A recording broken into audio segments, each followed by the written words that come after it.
Goddag der, og velkommen til Mikkels 10 gyserhistorier. Men jeg har lige en opdatering angående mit navn. Det bliver kun 5 gyserhistorier ad gangen, fordi jeg synes, det vil give mere mening, hvis jeg gjorde det sådan. Så nu vil jeg læse indledning for at forklare lidt om mine historier. Og så vil jeg gå i gang med at læse den første del af Pigernes Elsker. Så jeg håber, I er forberedt på noget gang gys, fordi jeg er gysermesteren. Men jeg starter med indledning og siger sådan med det samme. Hej, jeg hedder Mikkel, og tak for at du gider læse mine 5 små gyserhistorier. Jeg gjorde mit bedste for at give dig gåsehud, og når du engang sidder og læser dem. Det gør du så ikke nu, men du får det indblik af stadigvæk, at du får gåsehud. Lige en anden ting, lige hurtigt læse videre, da I bare bruge den her video som radio, så i stedet for at høre musik, så kan I sætte den her på, og så kan I høre mig snakke, fordi jeg er ikke noget specielt også mig, fordi jeg er bare men jeg vil fortsætte. Jeg var 13 år gammel, og jeg er 17 nu. Jeg var 13 år gammel, da jeg startede at lave den. Jeg var mest til spøgelseshistorier og zombier, og nogle gange noget andet. Grunden til spøgelser er, fordi jeg synes, det er de rigtige gyserhistorier, man kan få gåsehud af. Hvordan de er. Jeg starter allerede med at fortælle jer om vigtige detaljer i min historie. Mange ting i mine historier kommer faktisk fra mit eget liv, fordi jeg er meget asocial, så jeg prøver at fortælle mit liv i mine historier. Så mange tanker, som jeg fortæller, tænker om mennesker, han møder, er nogen fra mit eget liv. Jeg har skrevet dem i datid, da jeg gerne vil have læseren får den følelse, at de har oplevet det i deres eget liv efter hver historie. Alle 10 eller 5, ja, jeg har jo så ret den her. Alle 5 historier har en sammenhæng sammen. Det vil sige, at en person for eksempel er med i 2 historier, men vil dø i en af historierne. Jeg vil give et godt tip at læse fra side 1 og fremad, ligesom det var en Harry Potter bog, og ikke I selv vælger en historie fra historie, da det vil give mere mening. Vil de påvirke læseren? Jeg vil nok advare, at nogle af historierne kan påvirke læseren på en forkert måde. Nogle kan være barsk og sørgelig, såsom Det fortabte Malta. Den får jeg lov til at vide også. I den historie vil jeg fortælle at lave nogle valg som vil påvirke de fleste læsere. Jeg læste den op for min mor. Hun blev chokeret over for valgene og tingene, som bliver skrevet. Skolen og en historie er meget barsk og voldelig. Jeg vil også advare nogle gange med sproget, men grund til at jeg skriver bandeord er, fordi jeg gerne vil have, som om det skal være realistisk som muligt. Unge nu om dagen prøver ikke fine ord, som så ej æder mig vel, eller noget i den stil, som man gjorde i middelalderen. Så jeg prøver at have det realistisk som muligt, men det er jo samtidig bare en gyserhistorie, så jeg vil se, om menneskerne de virkelig får den opfattelse. De fleste unge om dagen banner som en havnearbejder. Jeg har et godt ordforråd, men jeg vil gerne have, at læserne bliver kastet ind i situationen, hvor rådet til, at forældre ikke skal lade deres børn læse dem. Disse historier er mere for teenagers op efter. Ja, du hører rigtigt. Så hvis der sidder et lille barn på 5 år og siger, den skal jeg læse en bog. Nej, det skal du desværre ikke. Det er desværre ikke for din aldersgruppe. Du må læse noget Pippi Langstrømpe eller sådan noget om igen. Du må vente til du bliver ældre. Sådan har jeg lidt. Altså, jeg har den holdning af, børn om dagen, de bliver kraftedeme forkælet for hoved og røv. Nå, nu læser vi videre. Slutningerne. Selvfølgelig har alle historier en afslutningsslutning. Nogle har også en alternativ slutning, og det er helt selv op til læseren at læse dem. De har lavet den rigtige slutning til en twisted og en slutning, som lader hele historien om. Det betyder, hvis for eksempel hovedpersonen i den historie faktisk dør, så er den næste historie, den alternative slutning, det betyder, at han måske overlever, men i et mareridt for eksempel. Noget af en stil, noget fucking fucked up, du tænker bare, Mikkel, hvorfor skrev du det der? Hvorfor kunne du ikke bare lade den være, som den var? Det er nemlig derfor, jeg gerne vil have mennesker til at ligesom tænke, skal jeg læse en alternativ slutning og lave fuldstændig historien om, eller skal jeg bare holde mig til den rigtige slutning til hele det hele? Men det er op til jer selv igen. Hvorfor Malta? Jo, for at lave indledningen færdig, så du kan læse gysen selv. Malta var den første rigtige feriested, hvor jeg faktisk var.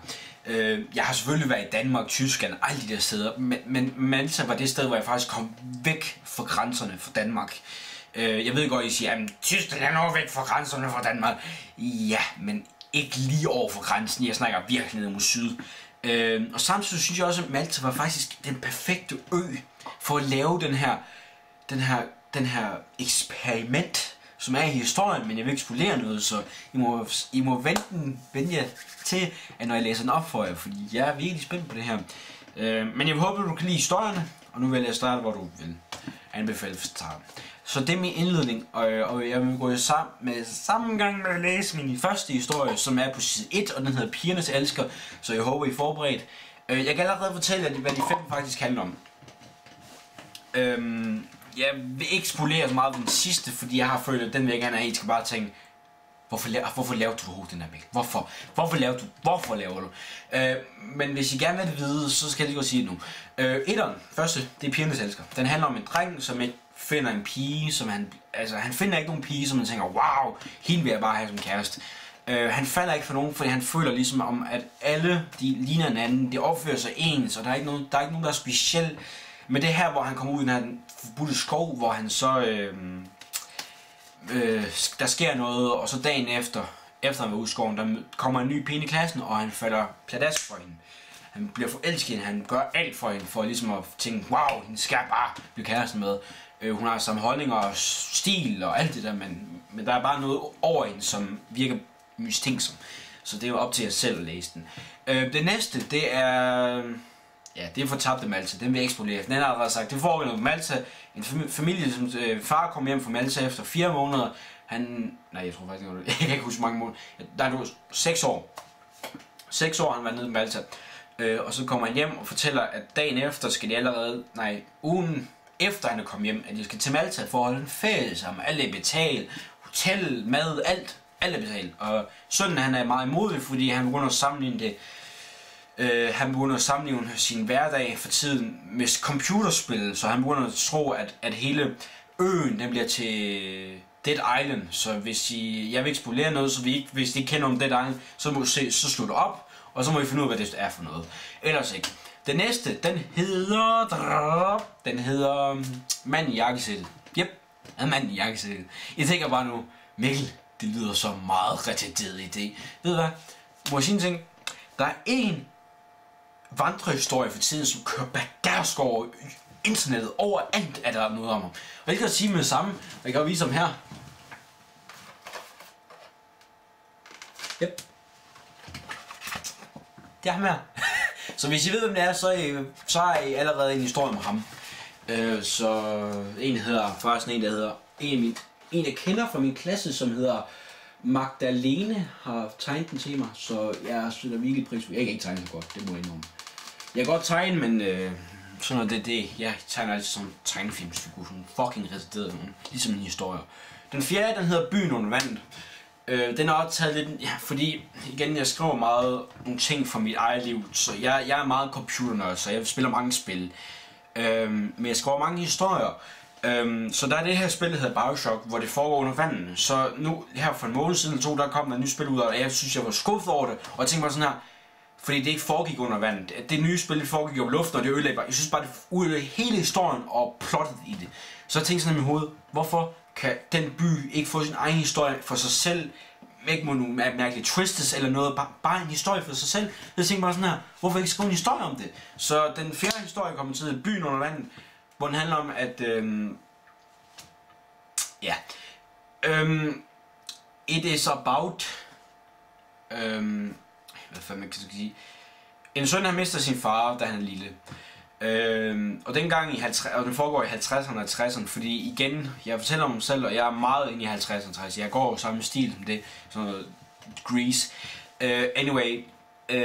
Men dengang der frygtede de, at det ville være verdens undergang, at Rusland bombarderede USA og alt det der. Så her, der gør det faktisk, at det kommer til at ske, men der kan jeg gøre sådan, at de rige, de kommer til at bo ind i grotter, selv på overfladen.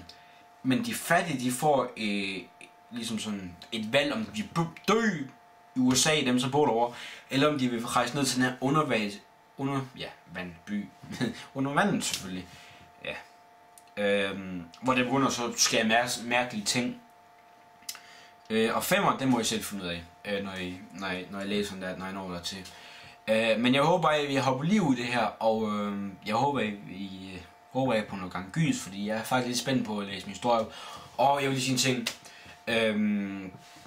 Del den her side, Facebook-side, når I en gang er herinde. Gør alt. Jeg vil virkelig gerne, at mennesker ligesom min historie og få en chance. Fordi at hvis Michael Strunge, en digter, Han kan lave 1000 sider oplæg, nogle digte, jeg synes, der er nogle gange lort lige sagt ud. Jeg mener, det er fandme så negativt, men jeg gider virkelig ikke at læse det.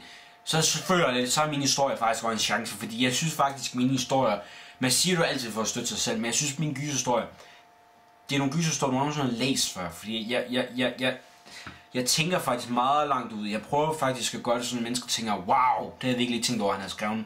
Og sådan noget. Når jeg tænker på, at jeg er kun 17 år, så må jeg faktisk sige, at jeg har en god kreativitet.